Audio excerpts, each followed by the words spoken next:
بسم اللہ الرحمن الرحیم۔ السلام علیکم ورحمۃ اللہ وبرکاتہ۔ پیارے دوستو، رسول اللہ صلی اللہ علیہ وسلم اور حضرت انس رضی اللہ تعالیٰ عنہ کے درمیان ایک اخلاق برا واقعہ۔ آئیے دیکھتے ہیں، رسول اللہ صلی اللہ علیہ وسلم لوگوں میں سب سے بہتر اخلاق والے تھے۔ ایک دن آپ نے مجھے کسی ضرورت سے بھیجا تو میں نے کہا، اللہ کی قسم میں نہیں جاؤں گا، حالانکہ میرے دل میں یہ بات تھی کہ اللہ کے نبی صلی اللہ علیہ وسلم نے حکم دیا ہے، اس لیے ضروری جاؤں گا۔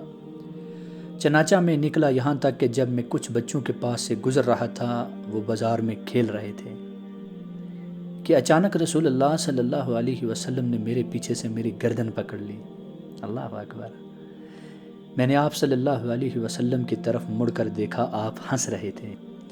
پھر آپ صلی اللہ علیہ وسلم نے فرمایا کہ اے ننھے انس، جاؤ جہاں میں نے تمہیں حکم دیا ہے۔ میں نے عرض کیا، ٹھیک ہے، میں جا رہا ہوں اللہ کے رسول۔ انس کہتے ہیں کہ اللہ کی قسم میں نے 7 سال یا 9 سال آپ صلی اللہ علیہ وسلم کی خدمت کی، لیکن مجھے نہیں معلوم کہ آپ نے کبھی مجھے کسی ایسے کام پر جو میں نے کیا ہو یہ کہا ہو کہ تم نے ایسا اور ایسا کیوں کیا، اور نہ ہی کسی ایسے کام پر جسے میں نے نہ کیا ہو یہ کہا ہو کہ تم نے ایسا اور ایسا کیوں کیا۔ سبحان اللہ۔ یہ ہمارے پیارے جناب محمد رسول اللہ صلی اللہ علیہ وسلم کا اخلاق ہے۔ سبحان اللہ۔